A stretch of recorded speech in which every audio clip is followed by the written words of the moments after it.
Please help me. Did that young woman think that she was gonna die? Tonight, the 2020 exclusive. You feel ready for this? An amazing story of survival. That incredible survival story. Lost in the Grand Canyon and 119 hours of terror.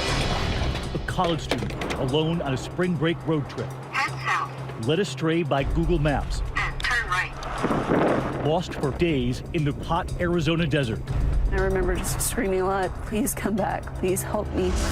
No gas, no cell service, and no one to talk to except prairie dogs and herself.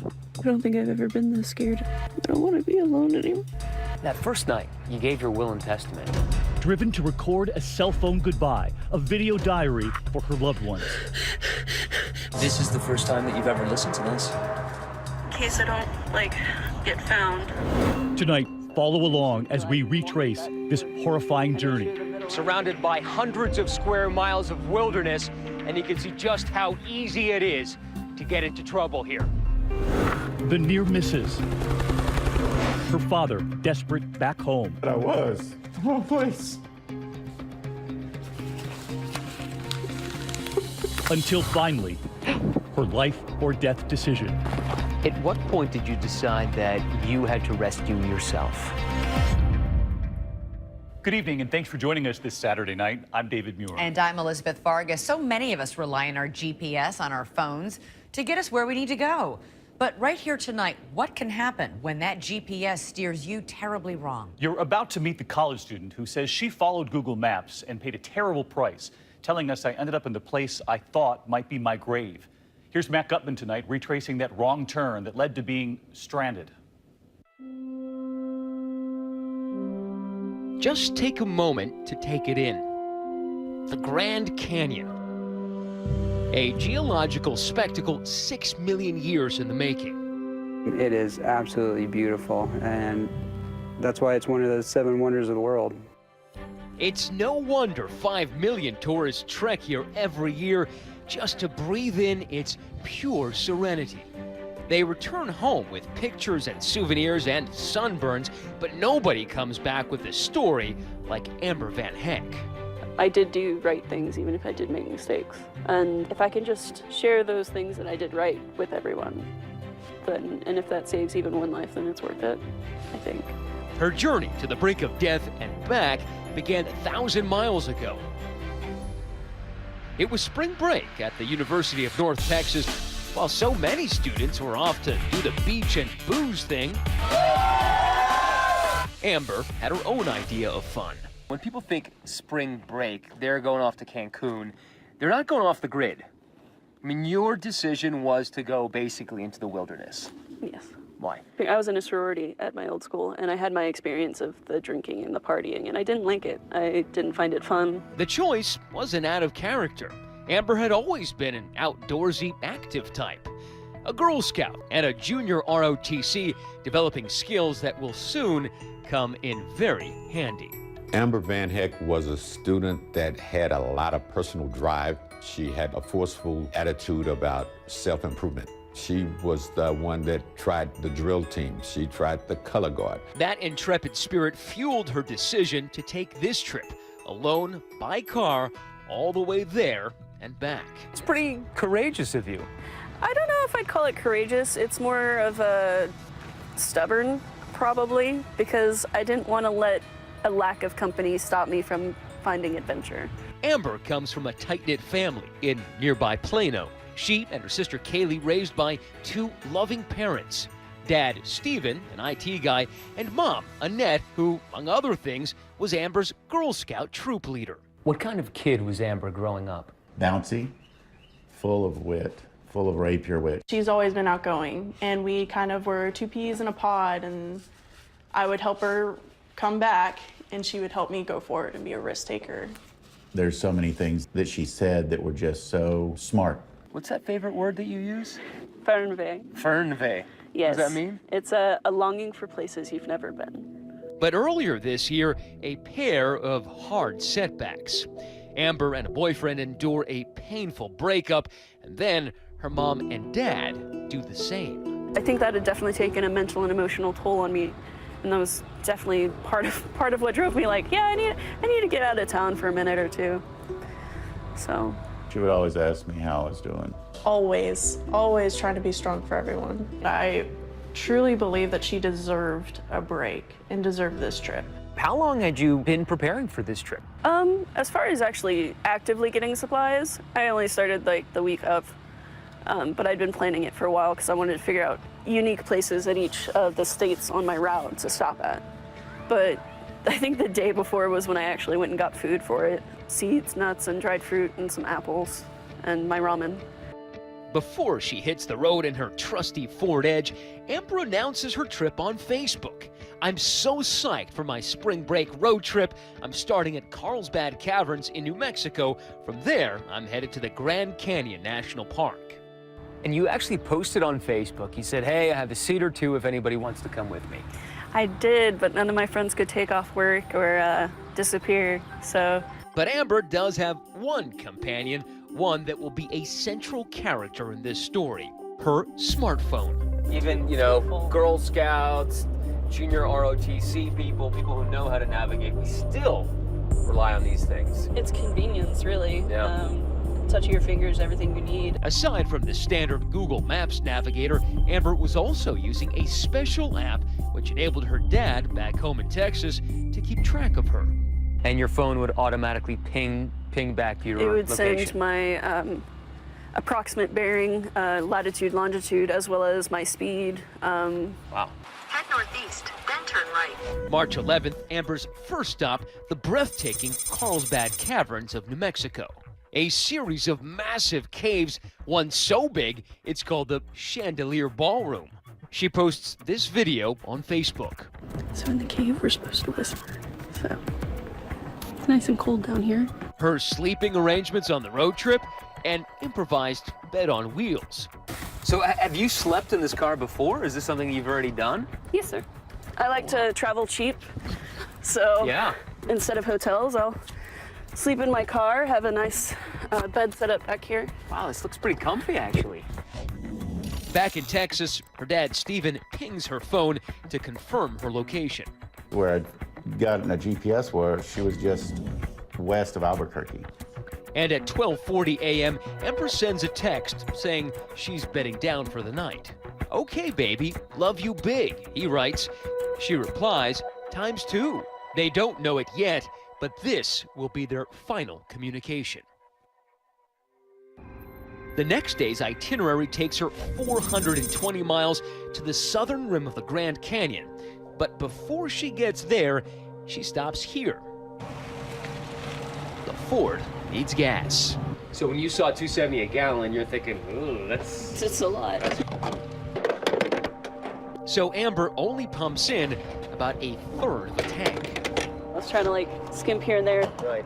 And every dollar counts. I mean, if you're driving a couple thousand miles, you want to make sure that you're buying the cheapest gas. Yes. It's supposed to be a money-saving measure that will soon prove extremely costly. How often do you think, if I just put $5 more or put in half a tank instead of a third of a tank? A lot, every day. And I could have spared myself a lot of grief. 119 hours of grief, to be precise. Oh my God, where's the road supposed to be? My heart just panicked. And as you're about to see, all of it is documented diligently on Amber's phone. I'm really scared. Please help me. Stay with us.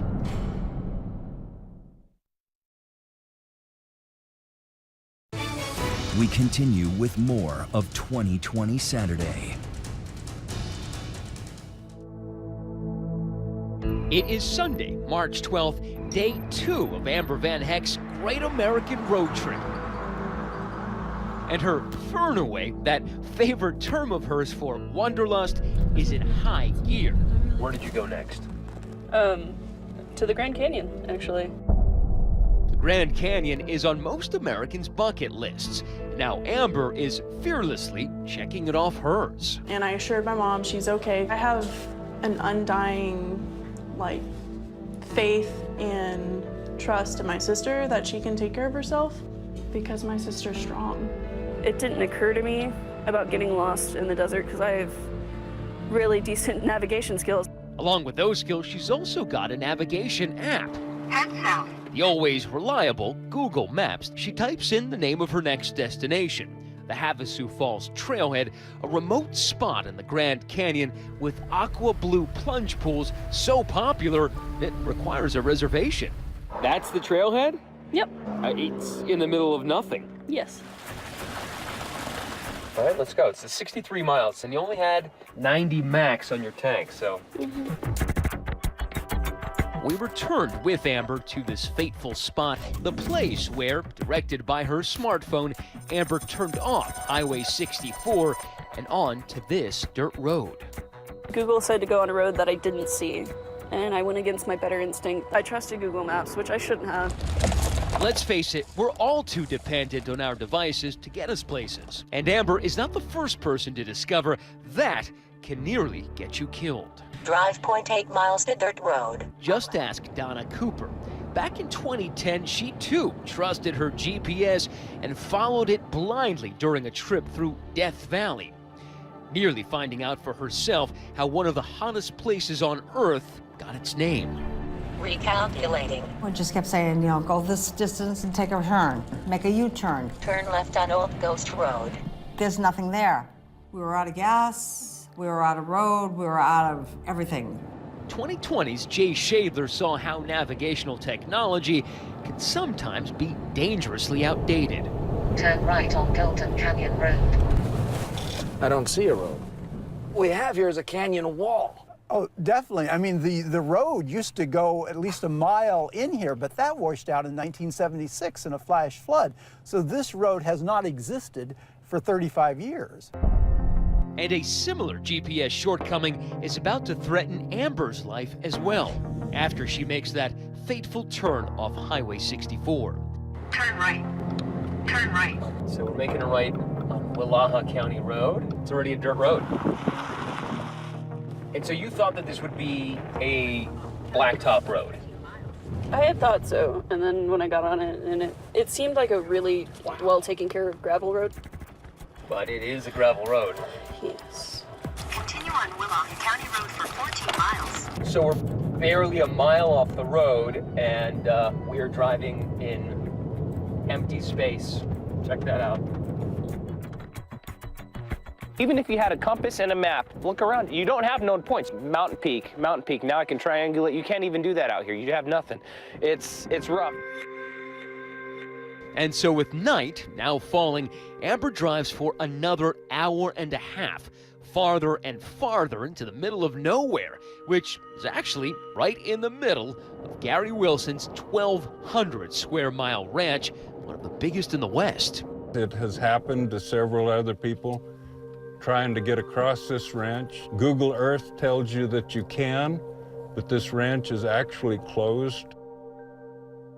I couldn't really see very well, just whatever my headlights lit up. And what her headlights lit up next spelled trouble. And then about when I came to the fence and I was like, oh, there wasn't a road here. That's when I was like, this is not good. What goes through your mind when you hit that fence? Oh my God, where's the road supposed to be? That's when I tried going into the GPS app and telling it to take me back, help me take me back. And it was like, sorry, you have no internet service. And my heart just panicked. And at what point do you start calling 911? I called 911 as soon as I realized I didn't have the road anymore. As Amber frantically dials 911 for a fleeting moment, a connection. I was in such a panic state. When they said, what is the nature of your emergency? I just let out a sob and I said, please help me. And I heard it drop and I just... It's still tough for Amber to recall. As her panic swells, her most precious resource dwindles. I was trying to watch my gas. I'm like, come on, rubbing, like petting my car, like, come on, baby, just a little further. We got to find a road. Is that orange light blinking yet? Oh, it didn't blinking. So I was like, okay, I'm gonna stop for the night because I'm just wasting more gas and I'm digging into my reserve more and more as I drive on and panic. Amber parks along the first man-made structure she finds, hoping this sign of civilization might mean possible rescue. And hoped for the best, got in the back. I was like, I'm gonna try and sleep. But instead, her mind races to the loved ones who have no idea where she is and who may never see her again. Who was the first person you started to think about? My dad. Throughout my life, he's been my rock. And then that's when the thoughts of like, maybe I should leave a message in case something happens. That's when I made the first video. A video diary in total darkness. Her face not visible at all. I've never really been like scared for my life before now. In case I don't like get found. I have a lot of things to say. It was basically a will and testament. I thought that it had the potential to be the beginning of the end. I love my family. Mom, Dad, Kaylee. I just want to go home. I don't even want to do this trip anymore. I'm so scared. When we come back, Amber hatches a plan. She'll move heaven and earth to save herself, praying for some help from above. Stay with us.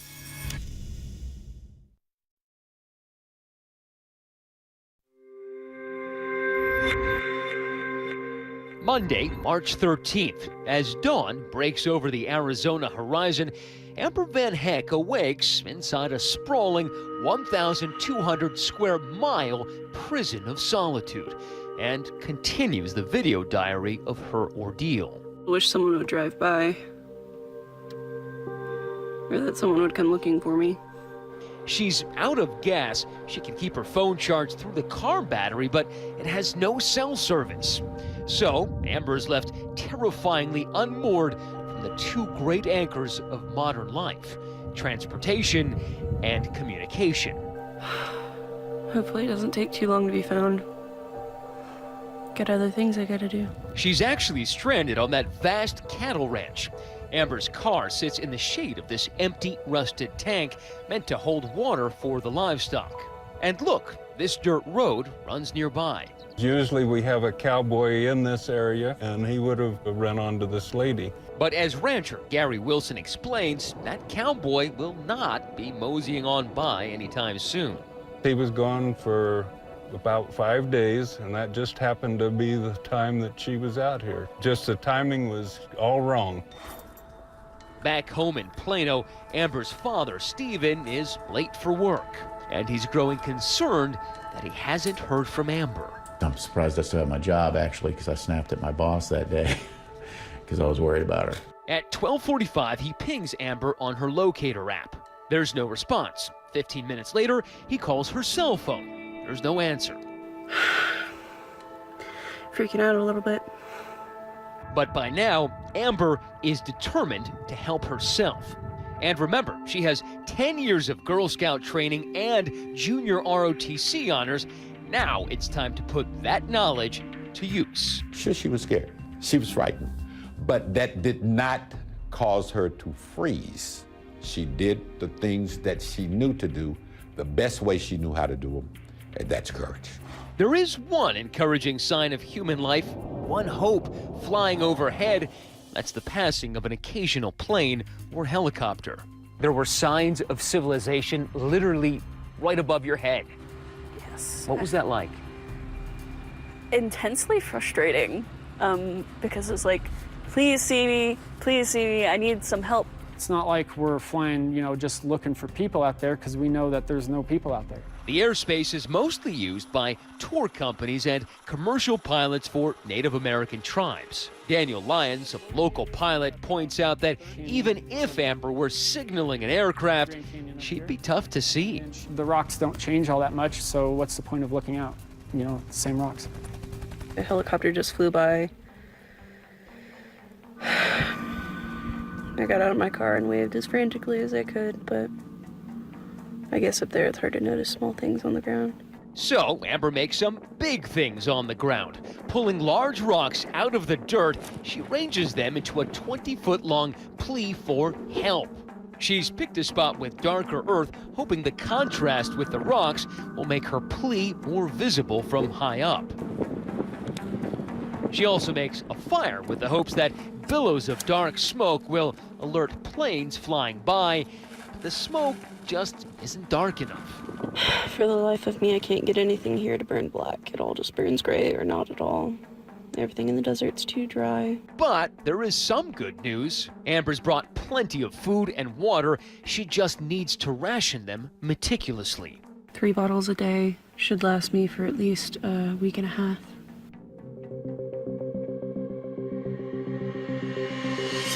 Her moxie isn't running out either, but as the hours stretch out, she succumbs to moments of misery.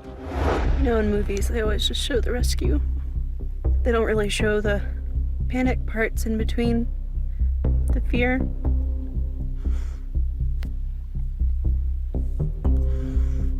I just want to go home. In the moment, there were so many what ifs, like what if I never get found? What if I get caught by an axe murderer out here in the desert and no one would ever find my body, you know? Yes, but the dark, and you're thinking scorpions and maybe snakes and coyotes. I mean, it's been terrifying. I've had an experience with a scorpion. I don't wish to repeat it. It stung. I didn't like it. Night descends again. So too does the thought that she may never make it home. Amber records this meditation on mortality. I feel like you're supposed to have more profound thoughts when you think you're gonna die. I guess maybe I should ask myself, did I make a difference in the world? I mean, I know I didn't. I'm only 24, I haven't done anything meaningful yet. I guess at this point I'm just counting on my father constantly checking in for him to notice that something's awry. Did that young woman think that she was gonna die?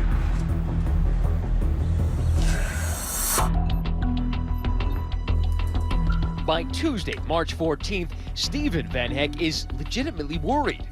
He's gotten no calls, no texts, no word at all from his daughter.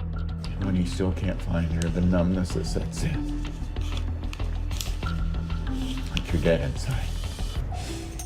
He holds out hope that she's just out of cell phone range while camping at the Havasu Falls. In reality, she is struggling through her 3rd day alone in the desert. It's freezing here at night, like really cold. Gotta wrap myself in 2 blankets, a comforter, and a jacket.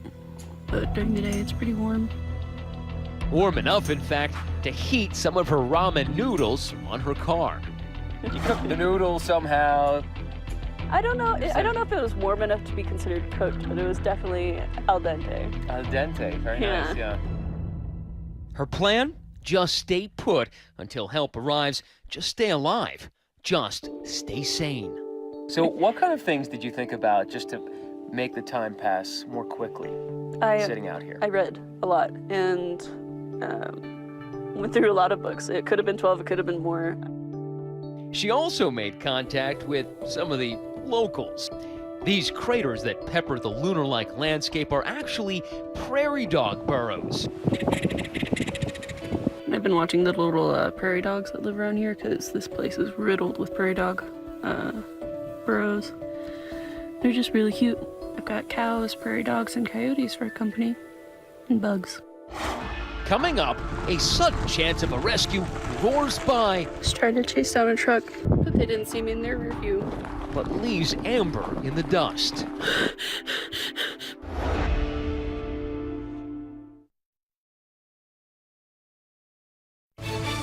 2020 Saturday continues. It's been 3 long days since Amber VanHecke's smartphone gave her some pretty dumb directions. Turn right onto Willow County Road. The 24-year-old now finds herself at the crossroads of desperation and despair. Isolated near the Grand Canyon, she's out of gas and nearly out of time. Making matters worse, a series of near misses as she tries to connect with someone, anyone. It's now Wednesday, March 15th. Amber wakes up frustrated with the situation and with herself. I'm not here for 63 hours now. Something like that. I feel so dumb.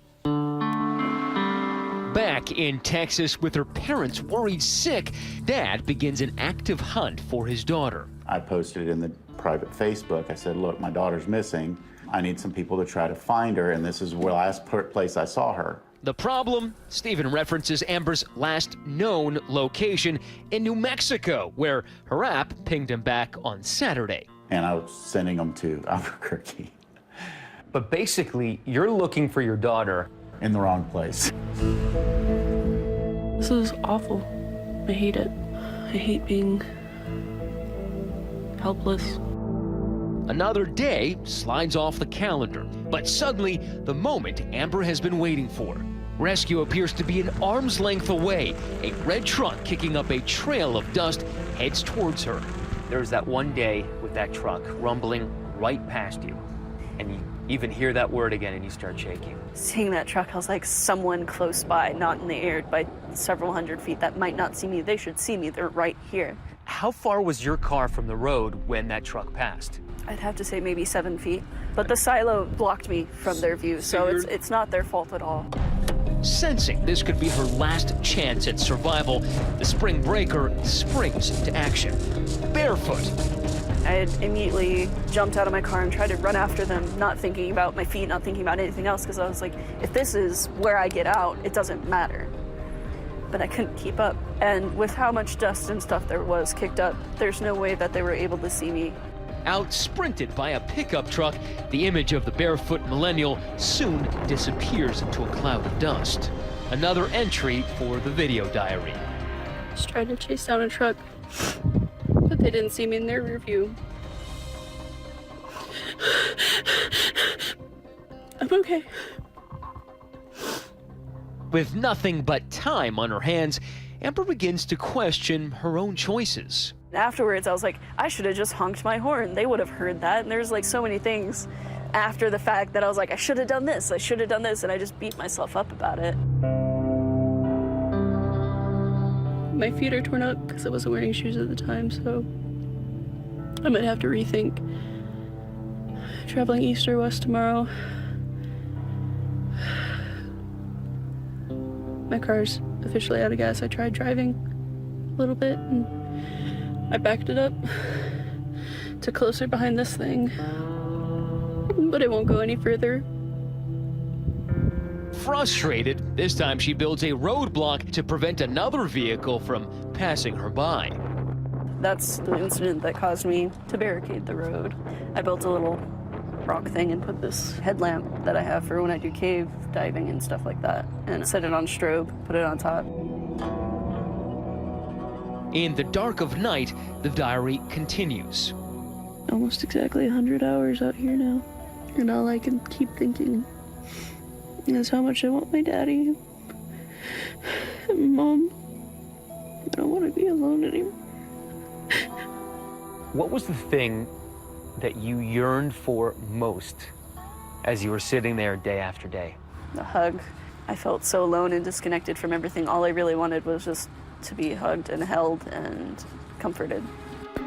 But how much is she willing to risk to get that hug? Is she willing to leave the safety of her own vehicle? In a well-known incident recounted in the documentary Wrong Turn, the Kim family got stranded in the Oregon wilderness. James Kim and his family disappeared while returning from a Thanksgiving road trip to the Northwest. After waiting for a rescue that never came, patriarch James Kim left on foot to find help with disastrous consequences. He walked 16 miles before dying from hypothermia. Now Amber faces the same question. At what point did you decide that you had to rescue yourself? By about the 4th day, I figured there should have been at least a search out, but I hadn't seen anything, heard anything, and that truck helped me realize that if I was going to get out, I had to do it for me. The nearest gas station is 40 miles away. The nearest drink of water is a 2 days walk, surrounded by hundreds of square miles of wilderness, and you can see just how easy it is to get into trouble here. Out of options, Amber decides to make her move. The plan? To stay along the road and walk as far as she can, as fast as she can, in search of a cell signal. But, as luck would have it, while she's out on the road, the cavalry shows up at her makeshift base camp to rescue her. It's a bit of a letdown when you say, okay, we found him, and nobody's there. Once again, Amber is at the wrong place at the wrong time. When we return.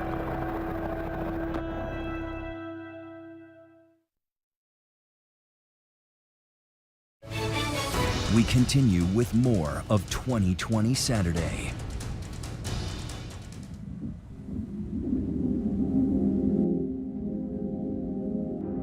It is the morning of Friday, March 17th. While the rest of the country is celebrating St. Patrick's Day, Amber VanHecke decides to make her own luck. Woke up feeling hopeful today, so we'll see what happens. She abandons the safety of her immobilized car and sets out in search of a cell phone signal. I didn't want to stray off too far in a direction that didn't follow a road because I didn't want to not be able to find my way back. Amber takes me back to that desolate spot where she wound up on her long, desperate hike. But it's amazing, you can see Flagstaff Mountain so clearly from here. That's actually why I chose to walk that way, because Flagstaff has cell towers on it, and I knew that, so that would be the best bet. That's pretty smart. After hiking painful miles on injured feet, dialing 911 more than 70 times, suddenly, like a ray of hope, a cell phone signal. At long last, Amber makes contact. What did it feel like to finally get a signal and after 5 days speak to a human? All I could think was desperation, more so than relief at that point. It was just mostly desperate to get out the right information so that they could send someone. I started crying and saying, please help me. She tells the operator she's somewhere between Havasu Park and the highway that goes into the Southern Rim Visitor Center. And she's like, in the Grand Canyon? I was like, no, ma'am, I'm in the desert. I've been here for 5 days. And I don't know what she was going to say after that because it was gone. That's right, gone. The call dropped. The lifeline goes dead. I was just heartbroken, I guess, in that moment because I wasn't sure how search and rescue worked. I knew they needed information to find out where I was. I wasn't sure if they wouldn't send someone if they didn't have enough information. And I wasn't sure where they would be looking or if they would be looking in the right place. And I was wasting enough daylight. I was like, I need to get back to my car before dusk because I don't want to abandon my shelter or the food and water that I have. And I decided to head back and try again the next day. We had a virtually unreadable 911 call, no location, woman who's panicking. Amber doesn't know it, but help is already on the way. Authorities scramble the Arizona Department of Public Safety rescue team, pilot Jonah Nieves and paramedic Edgar Bissonette. The message we got from Coconino County was that there was a female who said that she was somewhere between Havasupai and the south rim of the Grand Canyon. She's been stranded for 5 days. Please help. And then the call dropped. Perfect. There we go. Amber had provided just enough information to point Nieves and Bissonette in the right direction. Retracing their route, they show us how they spotted something not uncommon in the desert. The sun glinting off of something shiny. And Jonah looks in that direction and he says, oh, I see a glare. But that glare is far from the search area. They debate whether to detour miles out of their way, finally choosing on a gut instinct to take a closer look. Let's go check this glare out. Who knows, it might be what we're looking for. It was a fateful decision. And right off the bat, Jonah says, hey, I see a help sign. And I look down and we see must have been like 20, 30-foot letters, the word help, written out of rocks on the ground next to the car, and we're like, this has got to be it. They land the chopper, but there's nobody in sight. It's a bit of a letdown when you circle an area and say, okay, we found him, and nobody's there. So, okay, where are they? What happened to them? Miles away, Amber had seen the helicopter pass overhead without noticing her. You see that helicopter tear over you, and you're trying to wave to it and get attention, and it keeps going. I ran to the top of the next hill, and I was like, please see me. And then the helicopter was gone. I didn't know where it was. And so I was crying while walking, which is the ugliest cry you can probably do. And just hoping they would come back. Back at the car, Amber wisely had left this message. Nutshell, it said, I'm not here. I walked east along the road to find cell phone signal. If you're reading this sign, please help me. And Jonah said, let's go. So I went back into the helicopter. We loaded up and continued down the road from there. And then I heard a chopper again. And that's when I saw the speck getting bigger. And we flew east, and I'm looking off to the left. Jonah's got the road in front of him. And at that point, I'm scanning, and Jonah says, I got him. Eyes on. And I look, and I see someone jumping up and down on the road, waving at us.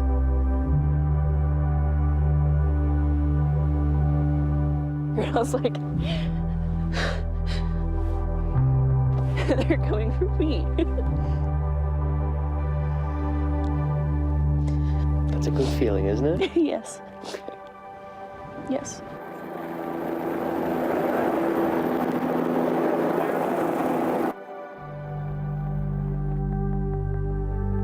Next thing you know, I'm 2 feet from her, and first thing comes out of my mouth was, did you call?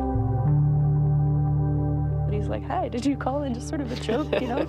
And all I could answer with was hi, and then sobbing, ugly sobbing. I was just, and holding on to him. And I feel so bad because I was just like, human contact. Did he hug you back? Yes, he did. And then he was like, you know, put his arm around me and helped walk me towards the helicopter. The crew reassures Amber she's gonna be okay. And I was like, I feel so dumb for getting stuck out here. And I had said, well, you know what? You did everything right besides running out of the gas. And, you know, if I had to get lost, I wouldn't mind getting stranded with you. You know what you're doing. And I'm like, thank you. The helicopter flies Amber straight to the hospital in Flagstaff. There, she calls her parents. I can't even explain the relief of hearing her voice. I said, where are you? I'm glad you're alive. What are you doing? Where are you at? She goes, I'm sorry, Papa. And I was like, what are you apologizing for? I've been worried sick about you. She goes, I thought you were hunting for me. I said I was. In the wrong place.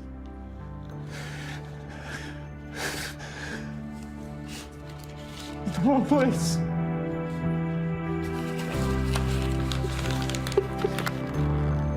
What was your reunion like with your dad? He just held me while I cried and picked me up in a hug.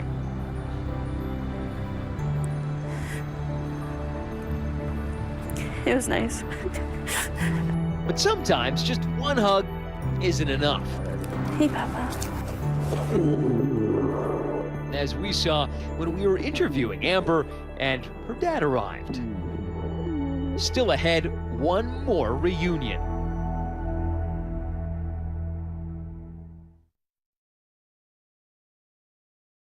That incredible survival story, a woman stranded in the Arizona desert for 5 days. This was 119 hours of terror. For 5 days, Amber might as well been on the dark side of the moon. But now, back on the grid, she's pretty easily recognized. I'm right about here. Amber is still healing, both physically and emotionally. You still have on your hospital band.